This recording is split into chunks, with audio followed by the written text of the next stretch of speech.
Ambition! Woohoo! Hi, everybody. You can tell Tiffany's quite high energy this afternoon. It's Alex and crazy. Tiffany! Woohoo! I'm just really excited. I'm really excited. By the way, guys, did you know we're now on episode 31? 31. I can't believe it. I really Yeah. can't. I Well know. done us. Well done to us. This is the power of consistency and doing it anyway, right? In our dressing gowns, our hair up, no makeup. You know it. We've done it. Right. Without further ado, we have an amazing guest for you guys today. It's Tanya Edgar. Now, Tanya is an incredible woman, and I just want to tell you a little bit more about her. So in her career, she has closed over 4.5 million in revenue. She's been named MVP of the year and top performing saleswoman for 2 consecutive years. She's trained sales teams at private equity and VC-backed companies. She's an ex-professional TV and West End theatre actress as well, bringing a unique perspective on high performance and values-driven leadership. She has over 500 hours of coaching experience with C-suite and exco at multinational organizations. She's also a mentor and trainer for new coaches, helping them to build successful businesses and to make an impact. And she is an MCC and ICF accredited UK top 2% coach. And more than that, she's also a mom of 2. Tanya. The important job, the main job, the parent. What is the secret sauce here to being a high performing, incredible woman? Oh my God, that's a massive dive in with a deep question there, Tiffany. Get right into it. Tell us the secret. Go on, Tanya. Oh my goodness. No. Oh well, it's funny because I hear you read that back and I'm like, what? We have those moments, don't we? I think it's quite common as women, as parents, to be like, oh no, I didn't do that, or like to play it down, right? So I'm hearing you talk and I'm like, oh God, it feels uncomfortable, doesn't it? Which is so ridiculous. But yeah, so I have done all those things. I don't really know what the secret sauce is, but I'm hoping, as we talk, we'll discover some things about me and ourselves and find some more information there. I think it's so true, though, Tanya, that people, particularly women, are uncomfortable with that kind of intro. And I think pretty much everyone that we've done it with has been like a little bit bashful afterwards. But you did all of those things. Yeah. So what do you want to focus on? I think you've obviously had a bit of a squiggly career. We talked about the fantastic podcast Squiggly Careers and how they kind of focus on that. But it sounds like you've had a very squiggly career of reinvention. Yeah, absolutely. Yeah, and that's the thing, actually. We were talking before this call about kind of reinvention, great word, and how you kind of have to switch lanes. Sometimes you want to switch lanes, sometimes life happens or things happen to you and you have to switch lanes. And I've had definitely a squiggly career. By the time I got to sales, I'd already had a career in theatre, which was not really the standard when you come into sales. Most people haven't got that background, so I was really worried that I wasn't going to be able to get the job, or that I wasn't going to be able to prove my worth, because I didn't have I felt quite behind my peers, and we can go into the theatre later, but that's how I started out. So I went to drama school, graduated from drama school at 21, got an agent, went into the West End, which was a very different experience to most of my other friends who were doing equally amazing things but in very different fields, and going into the working world, into corporations. And I had no understanding of that. I didn't even write a dissertation. I was the very, very last year at my drama school where, to get my degree, I have a BA Hons degree, and to get my degree, the only writing I had to do over 3 years was a 200-word paper.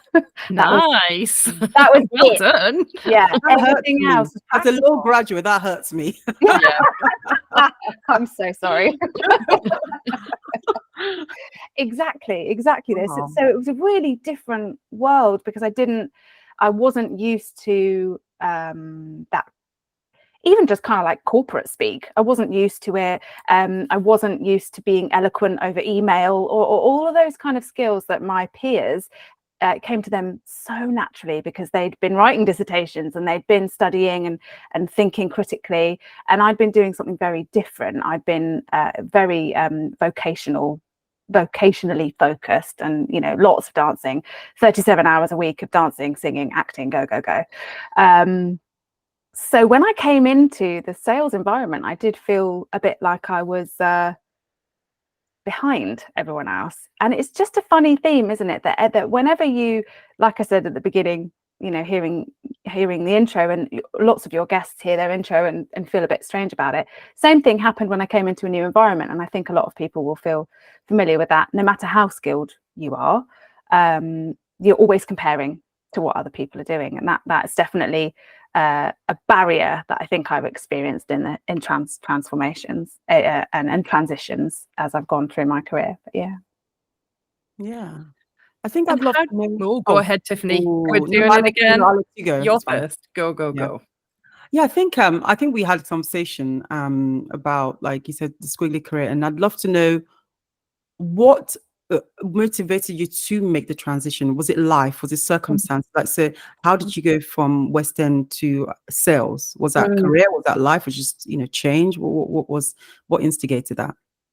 So that particular transition was life, that it kind of happened to me. So and I'm sure other people can feel like this is familiar, because I think often in our lives things happen we don't expect it to, and we have to readjust. We have to make a difficult decision. And for me, it was a health happening. My health deteriorated whilst I was in the theatre, and there was a moment where I had just signed like 18 months worth of contracts for shows, which was really unusual. I was so excited because I was going to have back-to-back work, and I was going to be traveling and all sorts of things. And I got really poorly, and mid-show I was in a show called Salad Days in the West End, and mid-show I came off stage at the interval, sat down on the sofa backstage and said, I can't explain this to you. I said this to the manager. I can't explain this to you. I can't get off this sofa. I actually can't get off the sofa. Wow. And mid-show they had to pull me. I went home. We thought I would recover. I didn't recover. Turned into a much longer challenge that I had to deal with, and thankfully everything's fine now.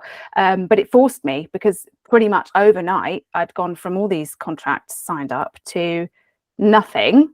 I had to turn it all down and move back in with my parents, which was not my plan. That wasn't the plan. Yes. So there was a period of recovery, and I think when these things happen, I think it's important that you go through that kind of grief curve, and that definitely happened for me, feeling like, why me? Why now? Like, why has this happened? And that's human nature, and I think happens to everyone when you get these kind of big shifts, especially when it's related to something that you feel was your purpose or was your dream. And for me, theatre was my dream. I didn't see myself going and doing anything else. I trained really hard for it, and as far as I was concerned, that was my career. And I didn't see any of this coming. So there was a kind of a grief curve that I definitely had to go through. So when you talk about, what was the motivation to shift, I think to start with, I had to deal with the grief of letting go of something that I thought was going to be my life or my purpose and my career. And sitting with that, and that was hard, and that was very much peeling back the layers and just getting back to basics and kind of self-care 101, really, just actually taking it down to right now I've just got to look after me, and I've just got to eat well. I've just got to kind of get my health back, but also use this time to listen and to tune in, because I might never be able to do theatre again. And I never went back to theatre. I could do if I wanted to, but I didn't. So I had to make my peace with it, and that was really hard. To do. Yeah, I was just going to say, I think partially because something like theatre and being an actor is surely such a big part of your identity as well, and a very vocational, dream focused route, isn't it? It's not like a lot of jobs you would go into and you've got various different career paths, but with that, you're very set on a particular kind of route and purpose, and it is all about the dream, isn't it? Yeah. So how do you deal with that change to your identity? Yeah, that's a great question. I think it's gradual, and I think it is, and there is an acceptance. And there's a sort of an important piece there around separating your identity from what you do, and I'm sure you kind of relate to that. Wow, really common for us, right? And especially as mothers, I think it can be often that your identity is your work, is your job. It's what you do, and it's the first thing, you know, when people say you go to a drinks party, oh hi, I'm Tanya, what do you do? Yeah. Right, so our identity is linked to our job often, and there's a big piece of work there when you go through a transition, like either a job change or becoming a parent, where your identity fundamentally changes, and you there's, I think, a moment of fighting it. I know I did when I became a parent. I fought it. like I can't just be the woman pushing the pram. Yeah. You know, and walking along the street, people would look at the pram and the baby and they wouldn't look at me. And it was like what is my place in this world anymore, because people aren't interested in me. I used to have a big job and walk into a room and chat with people, and people would say hi, and now they don't, you know. But coming back to that kind of, how do you deal with that? Yeah, I think it's gradual, and looking back and reflecting on it. At the time, I didn't have the tools that I think I have now, and having gone through coach training and kind of supported other people, I think I would approach it really differently now. But back then, I think it was just a bit of that soul searching of, well, if I'm not Tanya the actress, Tanya the West End dancer, then what am I, and what parts of that are mine outside of being the job role? So Tanya the West End dancer, well, what part of that is mine? Well, the skill set of being a dancer is still mine. That's something I still own. Whether I'm in the West End or whether I'm dancing in my kitchen, that's still my skill set.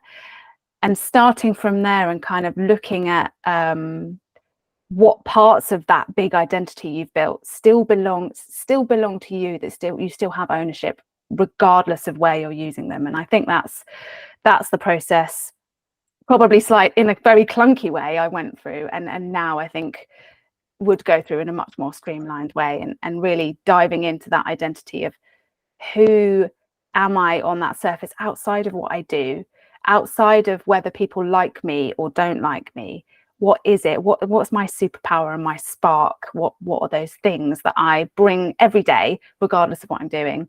And there was a lot of journaling. There was a lot, you know, there was a lot of journaling and frustration, and just figuring out what that meant for me. But eventually I did get to a place where I think I understood what my unique character was, what some of the gifts were. And there's that age-old exercise where you go and ask other people, and you know, it's a good exercise for a reason, because when you go and ask other people, what are my key strengths, what am I great at, and what do you admire me for? We never ask our loved ones that. We never ask that, but we really should. Everyone should.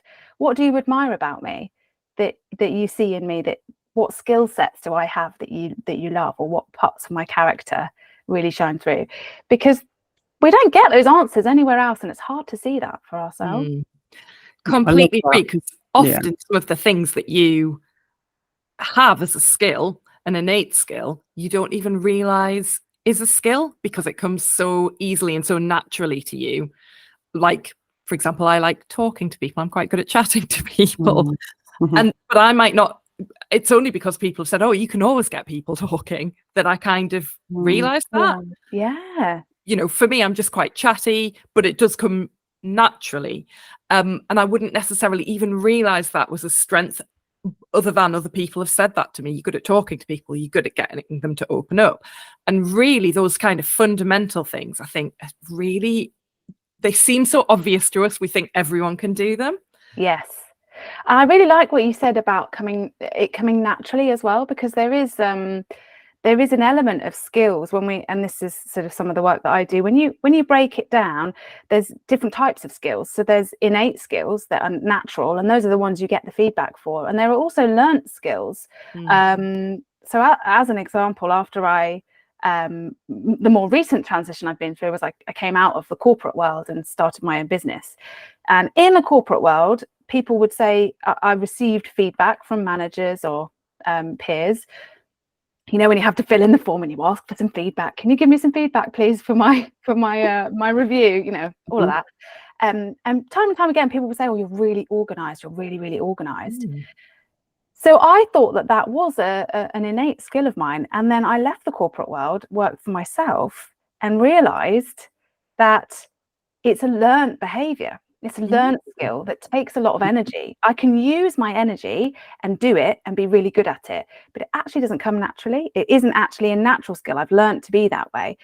And that's another thing when we're going through transitions that I think is really important, because we need to be able to use our energy wisely. And if you're pushing with lots of learnt skills that are taking up, you know, chunks of your battery, especially if you're dealing with other things, let's say the transition was because of health, or you've just become a mum, or anything that might be drawing your energy anyway, it is taking that moment to come back to what's that natural skill that's just effortless and easy. What's that natural strength? So yeah, that was a surprise for me coming out of corporate and realizing, actually, it's not a natural strength of mine. I can tap into it and use it when I need it, and I do. I like that. But That's interesting. Yeah, and I think that certainly be a good time then to delve into entrepreneurship, especially with what you said about working your own business. I mean, what would you say then that a lot of people get wrong about running your own business, especially as a mom, especially as having other commitments and other priorities? I think there's a couple of things. Okay. I think the first thing, I guess it's not really get wrong, but something that I see time and time again is that is the resistance to take the leap and just give it a go. And I think that just comes down to the world that we live in, and that's really speaking from personal experience, because I wanted to set up my own thing about a year earlier than I actually did. And it was that resistance of, what if it fails? What if it fails? What if I'm not any good at it? And of course there are other elements in there, right? When you're setting up your own business, that, you know, there's a financial aspect as well. But for me, it was I felt I had to have all of my ducks in a row before I could even start number one. And that's something I see again and again. I do a lot of mentoring with new coaches, and I see that a lot. That the idea that you must have the beautiful shiny website, and you must have, if you're selling products, you must have all of the products wrapped up and packaged ready in your living room. And if you're selling services, you must have a completely thorough product suite that you've created, and you need to have all these, and you need leaflets, and you need business cards, and you need and I can't do anything till I've done all those things. Yeah. To start a podcast, you need a recording studio. You need to edit. I'm feeling this deeply, Tanya. I'm feeling called out. Don't just start on Google Drive. You need an editor, marketing person. You need to chop and we know. We talked a lot before we actually pulled the trigger on recording. We'd be like talking about content, talking about this, talking marketing, about that. But actually, should we have another meeting? Should we have another meeting to talk about content?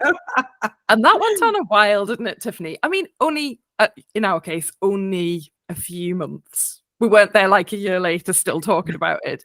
But one day we were just like, do we just do it? Do we just record? Yeah. And that, sorry, go ahead. Go ahead, Tanya, please. And that, as you were speaking there, that was kind of making me think about the motivation aspect. And I think that's really key when you're starting on something new. If you're whether that's setting up a business or a side hustle or a podcast or something that you feel really passionately about, and you want to get it right. There's this element, especially if you're coming out of corporate, or if you're still in corporate and you've been there for a while, that we build motivation extrinsically. So we build motivation from things around us. So we feel good once we've got the feedback. So, and then when we get the feedback and yeah, you're doing a good job, like keep working, that's what then you feel really motivated to do that job.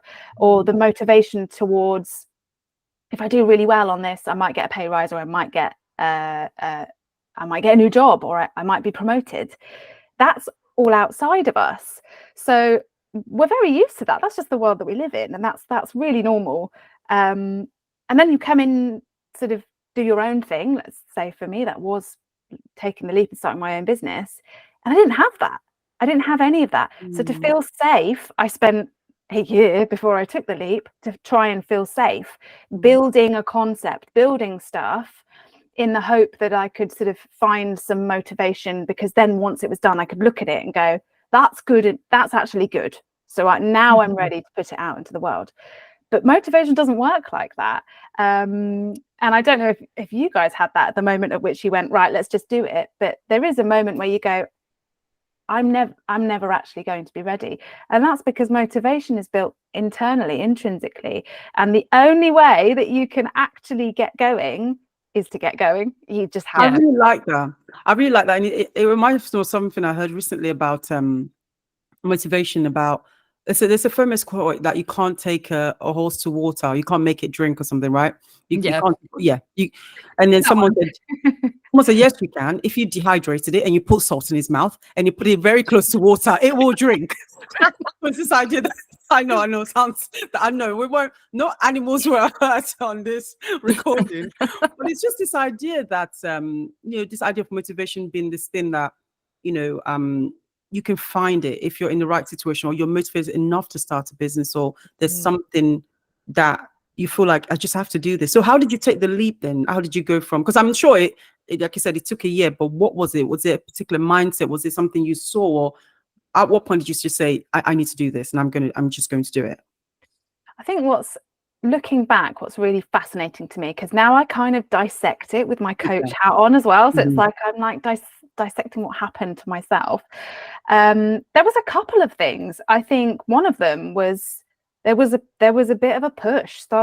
Things, I wasn't happy in my job, and I really wish that it hadn't have been that, because really it would have been, I think I was so close and I just needed that push. But it was almost like I wasn't quite happy where I was at the time, and that got me thinking, and it got me to a point where the pain that I was feeling in the role was so strong that it outweighed the fear of taking the leap. Okay.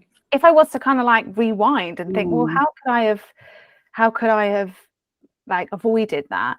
I think it would have been going out and finding more evidence that it works. And we live in a comparison culture, so it's so easy to just open up Instagram, start scrolling, and just talk yourself out of everything immediately, because everyone's doing really, really well and has these massive successful businesses, and they make $1 squillion million a year, and like it's so easy in 30 seconds to be like, I can never do that. So I think, it's a kind of a shame that it was a push for me. It was almost like, it's now or never. I've got to do this, and I really am not happy, so I'm just going to try. But looking back now, kind of the advice I give when I'm talking to newer coaches and people kind of looking to build side hustles or side businesses, is that go and find the evidence that it works. So don't look at the people at the very top of the tree. Look at those who started a couple of months ago and it's promising.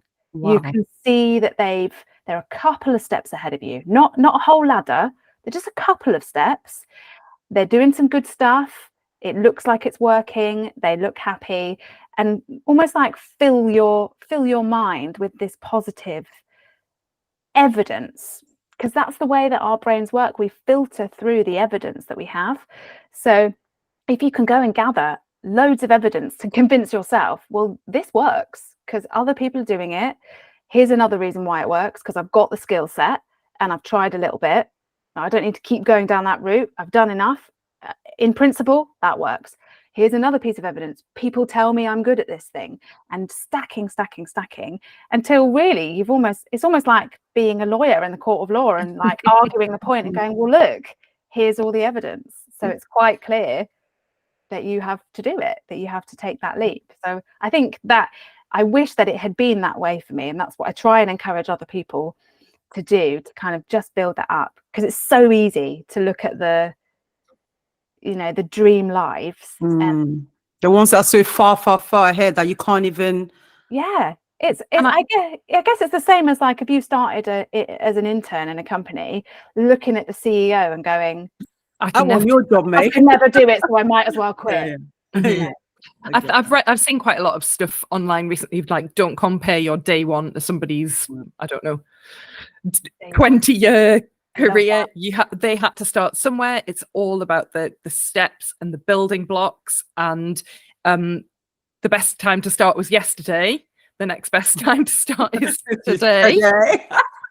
You could put it off till tomorrow, but you'll never be any readier. Yes. And the other thing, Tanya, so what was the second thing? The first thing? Yeah, the first thing was people like not getting on with it and not starting. Remember what the down. Don't worry. No pressure.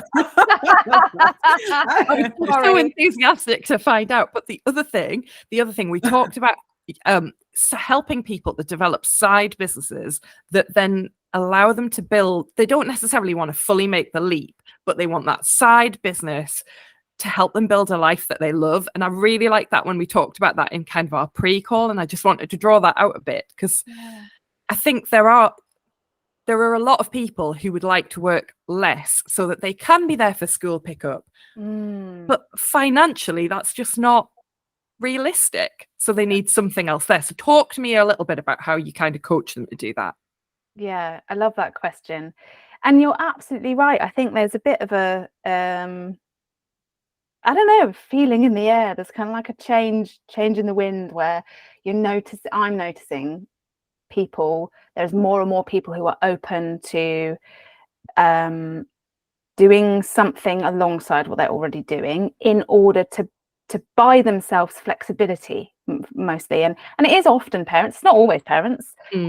Lots of my clients who are new coaches, for instance, they are not parents, but they are very focused around that, having that flexibility and having more ownership of their day, their life, but also their trajectory. So it's kind of on your terms, your career's on your terms.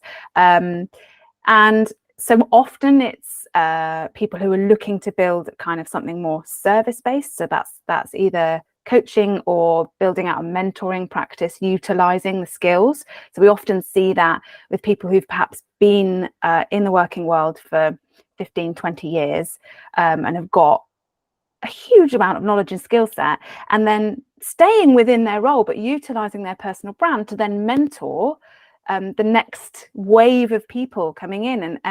And that really kind of like gives me good feelings, because I love to see that kind of passing down, but also that kind of reaching down to someone who's on just the rung below you. Like we were saying, everyone's climbing the ladder at different stages, but just reaching down and being able to help other people to keep moving up wherever they are in the world. So kind of two different buckets, but the thing that aligns them both is exactly what you've said, kind of that wanting to work around other commitments, whether that is children or whether that's caring for family, or whether that's just because actually you really like traveling and you want to be able to do more of that and kind of live more life rather than just sitting at a desk.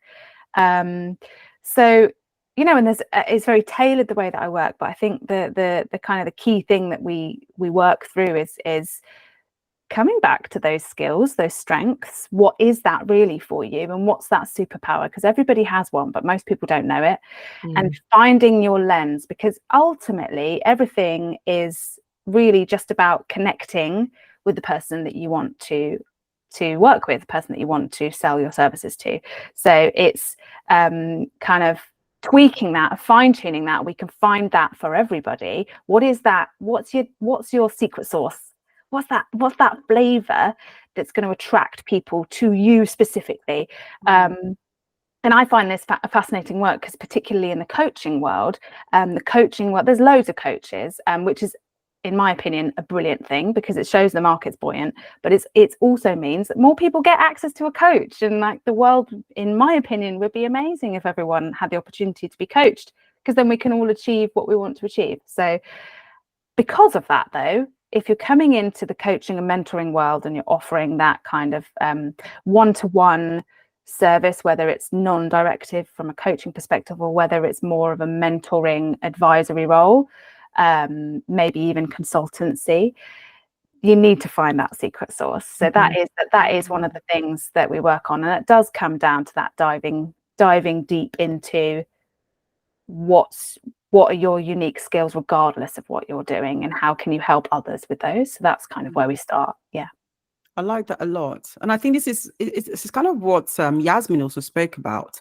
Yasmin Darosha, she was talking about, as mothers, you know, if you're trying to figure out what's next, the idea of like finding clarity and really thinking about what you want, and not just like what the other people want for you, but what do you want? And the importance of not just even from a career perspective, just like what do you actually want? And I think it sounds like what you're doing then is helping people find that. And I think this is something a lot of mothers don't have the time to do, right? Because you're the last person on the list when everyone, you know, everyone else gets fed. Mummies, and there's a book by Simon Sinek, I think it's called Leaders Eat Last. I'm like, mummies eat last, or they never eat actually. yeah, mummies never eat. Yeah, mummies never eat. Polish off a few leftover fish fingers. Kid didn't deign to eat.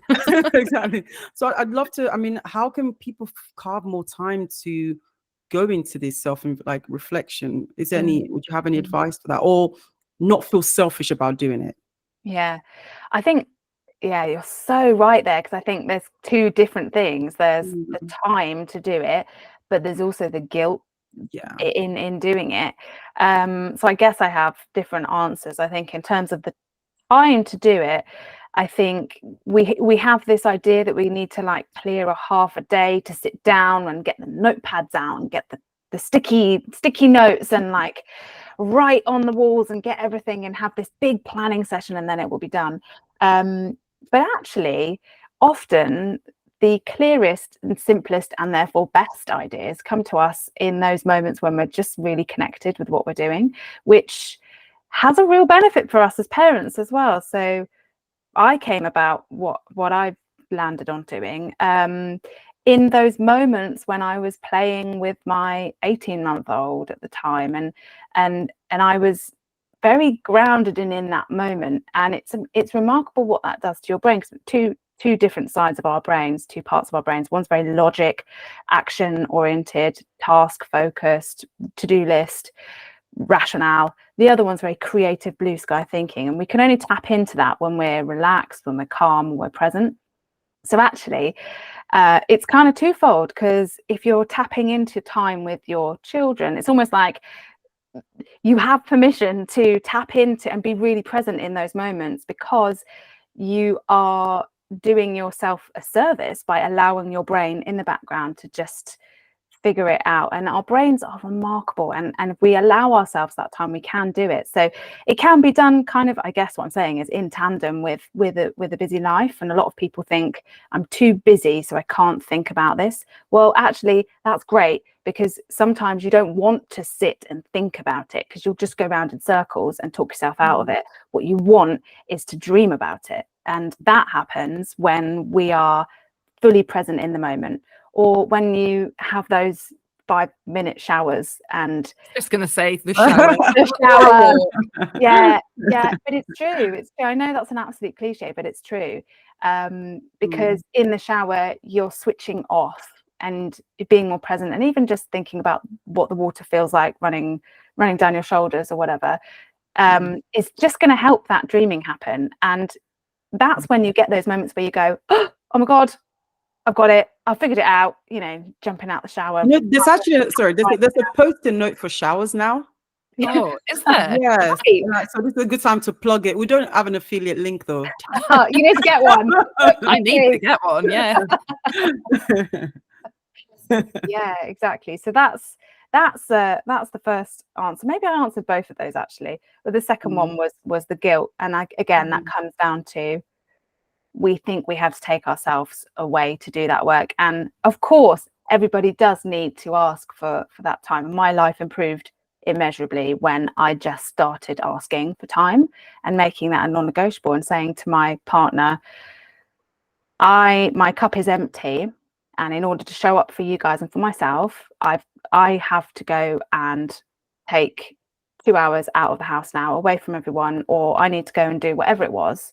When I started doing that, actually my cup could fill up again, and then I could take care of everybody, but also get back to that dream state and get back to that allowing my brain to do its work and be at its best to do that. So I guess that's the flip side of it. You know, you can't do it, you can't create this sort of thing in a busy life if you're not caring for yourself and you're not allowing yourself to do that dream. So it's almost like you're off the hook, actually, because it means you can take a break, and you don't have to sit down and have like massive planning sessions, and unless you want to, unless that puts you in flow. You know, some people they love that, but it's not necessary.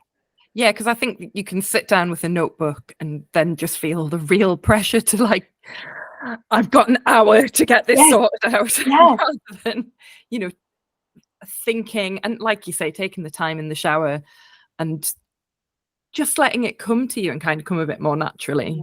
And trusting that intuition. That's really hard to do, especially if you come from a corporate background, because that is very task focused, logic focused, go, what's the rationale, where's the spreadsheet, all that stuff, right? Which is good as well. That's great as well to get you moving forwards when you've got the plan.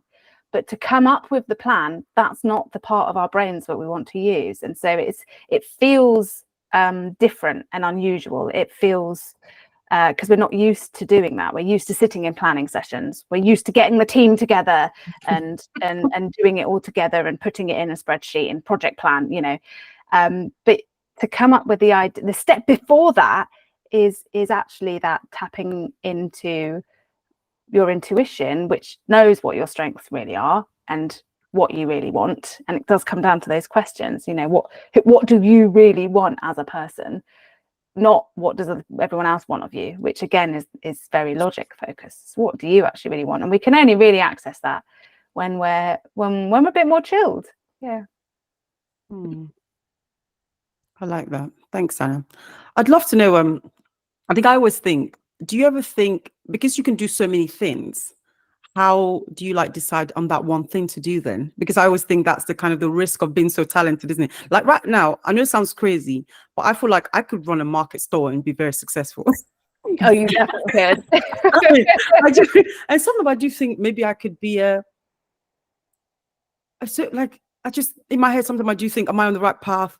You know, could I do other things? Because it's kind of the pit of being maybe potentially quite multi-hyphenated. It's like, so for you then, how do you think you've made peace with this being the path that is okay for you? Or how can people find that kind of reassurance of just doing the one thing and not kind of feel like I have so many options I can't choose as well? Yeah. And before you answer, Tanya, I really identify with what Tiffany's saying there. As someone with ADHD, I am constantly like, I could be doing X, Y, Z, and I've got all of these ideas, and I'm going to organize this, I'm going to do this. And I'll also decide we want to go on holiday as a big group of friends, so I'll organize that as well.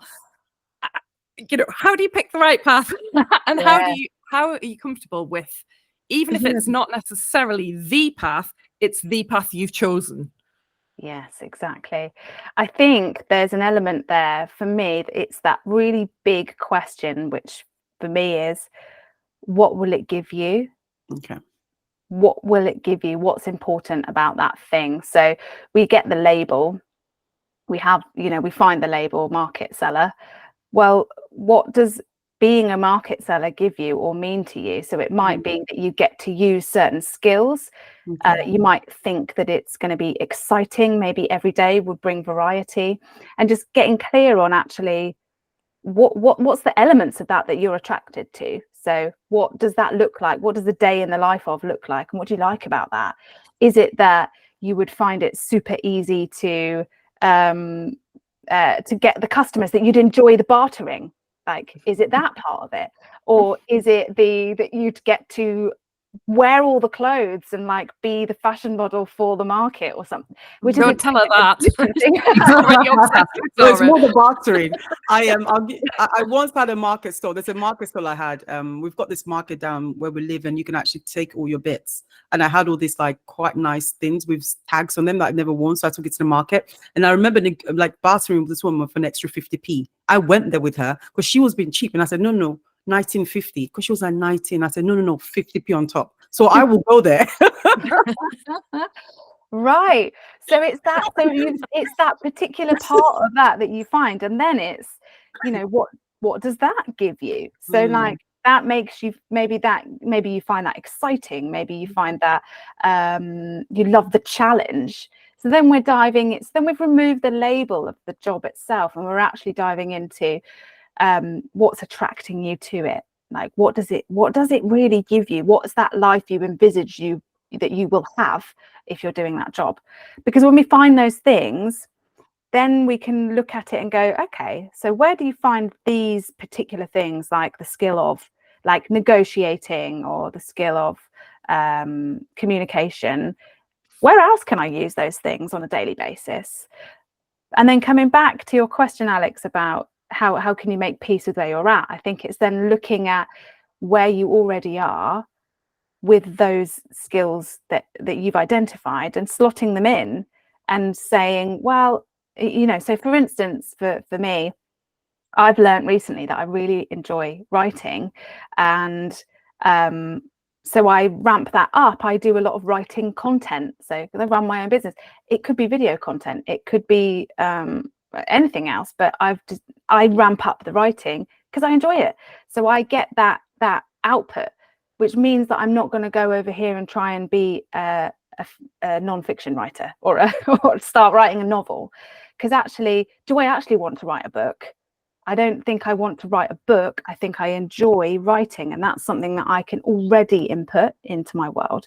And then when you can kind of find that already in your world, or find opportunities to do that in your world, then you start to see it a bit differently, because then actually you can make peace with the path that you're on, and find those moments where it feels good because you get to tap into those bits that you enjoy. Yeah. I really love that. I've literally been scribbling notes with a pen while you talked. Yeah, really like that. And I think we also talked a little bit, I think this is probably like the last little bit for me, about how you use your time to focus completely on the things that you want to do, and how you block out the noise of the other things that you don't. Oh yeah, that's a really good question. I actually posted about this recently. I wrote about it recently. Nice. Because I do really struggle with, and I think this is probably true for all of us, like when you finally sit down, I dropped the kids at school, like it's been a chaotic morning, like everybody's fed, out the door, at school, and back home. And it's the first time in the day that I've actually been able to sort of like switch on myself and my brain and be like, right, okay, what on earth am I doing today? And it's so easy to sit down, and within minutes I'm like, oh God, I've got to put a wash on, or I haven't done that. Oh, what PE kit do the kids need tomorrow, and where's my daughter's football boots? And suddenly I'm like off over here on all the other things that I haven't yet done because I've been busy. And I just use this really, and there's probably a proper name for it, but I call it the parking lot. I just use this really simple thing in my notebook that every single day I've got a page next to me, which is the parking lot. And once I've decided what the two things are that I'm focusing on for the day, just focusing on those two things, and I'll get stuck in. The moment one of those thoughts comes up, but I need to be doing this, oh my God, I haven't sent that email, oh my God, all these, that little chatter, write it in the parking lot. And then I'll just say to myself, it's in the parking lot, and I'm going to look at that later. And then I'll get back to what I'm doing. And there'll be another one, write it in the parking lot. And then I allocate time during the day to do the parking lot. And it's almost like I feel calm because it's there. I'm not going to forget it now. Whereas if I don't write it down, it's like, but I might forget to do that thing, which means I have to do it now. I like that. I'm not going to forget. I'm adapting that right now. Yeah, I really feel that. I do something usually just for meetings, actually. because of the ADHD, where I have what I call a thought catcher. Oh, But I like the term parking lot. I like thought catcher. So while I'm concentrating on the meeting, I will get ping, ping, ping, ping, ping, ping, ping going on all the time. So I try and have a bit of paper and a pen so I can write down, I don't know, dishwasher or like whatever I've got to do on this bit of paper so that I can focus on what's going on, which sounds like a really similar idea that I just need to incorporate into the rest of my life, not just meetings. Yeah, it's a great idea. Yeah, but and that's the thing, isn't it? Because it's almost like once it's down, you the stress leaves, because it's like that's down now, and then it's just knowing that you've got time in your day to come back to that parking lot as well, or the thought catcher. I love that. I think about a dream catcher when you say that. I'm like thinking about having something hanging and catching. Something behind that, Tanya. There's something behind it. Actually, I like that a lot, and I think actually reminds me of something my sister taught me recently. That she schedules worrying time. Oh wow! Yes, she's been doing that.